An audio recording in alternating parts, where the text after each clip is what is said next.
సమస్య బాగా తీవ్రంగా ఉందా? లే, తెల్లవారుజాము 3ంటికి లే. ఆ జామున మొరపెట్టి చూడు ఆన్సర్ సంగతి. ఇంకా తీవ్రంగా ఉందా? అట్లయితే 12 గంటలకు లే. పెందలాడు పండుకో, 2-3 గంటలు పండుకో, నిద్రపో, లే, కాస్త మొహం కడుకో, మోకాళ్ళు 12ంటికి వేసి మోకాళ్ళే. అందరూ నిద్రకు ఉపక్రమించే టైం, ఇక నువ్వు మేలుకునే టైం. లే, నీకు తృప్తి కలిగినంత వరకు గంట చేస్తావో 2 గంటలు చేస్తావో చెయ్యి, తృప్తిగా చెయ్యి. కాసిన నీళ్లు తాగు, ప్రార్థన చెయ్యి,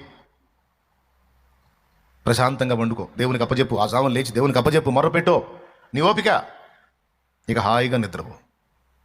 నీకు ఎట్లా నిద్ర వస్తుంది అంటారు ఎవరో, ఇంటోళ్ళో బయటోళ్ళో. నిద్ర రాకేం చేసింది? అప్పచెప్పాల్సిన వాడికి అప్పచెప్పే ఆయనే చూసుకుంటాడు. నేను నిద్ర మానుకొని, తిండి మానుకొని, దిగుళ్ళు వేసుకొని సమస్యతో ఉన్న వ్యక్తికి నేను ఒక సమస్యగా మారేదా? సమస్యతో ఉన్న వాళ్లకు మళ్ళీ మనం ఒక సమస్య. 4 లక్షల అప్పులైన ఒకటి మందు తిన్నాడంట. 4 లక్షల అప్పులైన మందు తిన్నాడంట చచ్చిపోదామని. ఫ్రెండ్స్ తీసుకెళ్ళి హాస్పిటల్లో చేర్చారు. బతికిచ్చి బయటకు తెచ్చేసరికి 7 లక్షలు అయింది. హాస్పిటల్ బిల్లు మళ్ళీ వాడికే ఇచ్చారు. ఏందిరా హాస్పిటల్ బిల్లురా? ఎట్లా, ఎంత కష్టపడి నేను బతికించుకున్నావు? ఎందుకు బతికిచ్చారు? నా ఫ్రెండు కాబట్టి. అసలు ఎందుకు తిన్నానో తెలుసా? 4 లక్షలు అప్పు అయిందని తిన్నాను రా. 7 లక్షలు అప్పు తెచ్చారు, ఇప్పుడు మళ్ళీ తినాలి కదరా నేను అన్నట్టు. దేవునికి స్తోత్రం కలుగును గాక. 4కే వాడు తింటే మళ్ళీ 7 ఆల్రెడీ సమస్యలతో బాధపడుతున్న, సమస్యలే చాలా ఉన్నట్టు మళ్ళీ నువ్వు పేషెంట్ పోయి మళ్ళీ ఇంకా దరిద్రాన్ని పెంచుతావా?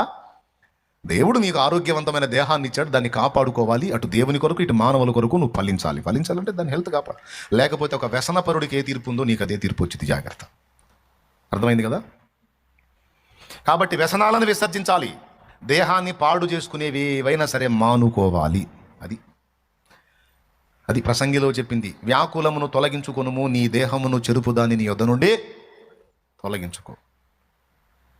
కాబట్టి ఇక ప్రభు దగ్గరికి బాప్తిస్మానికి వెళ్ళడానికి ముందే సిద్ధపడిపోయారు. అసలు ఏసై దగ్గరికి పోయిన తర్వాత సిగరెట్లు మానేశా, మద్యం మానేశా, ఇక వ్యసనాలు ఏవైతే ఉన్నాయో అవన్నీ మానుకున్నా, తీర్మానం చేసుకున్నా.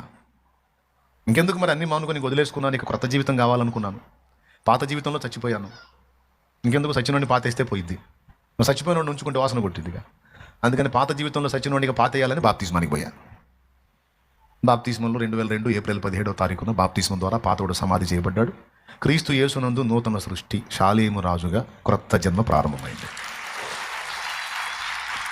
బాప్తిస్మం అప్పుడు పేరు మార్చేదాని వెనుకున్న ఆంతర్యం కూడా అదే. కొంతమంది పేరు మార్చకుండా పాత పేరుతోనే వదిలేస్తారు. నేను పేరు మారుస్తా. ఎందుకు మారుస్తానంటే, ఇప్పుడు పాత జీవితంలో వీరయ్య అనేవాడుగా నేను క్రొత్త జన్మలో కూడా అదే పేరుతో బతికితే ఆ మనిషే బతుకుతున్నట్టు.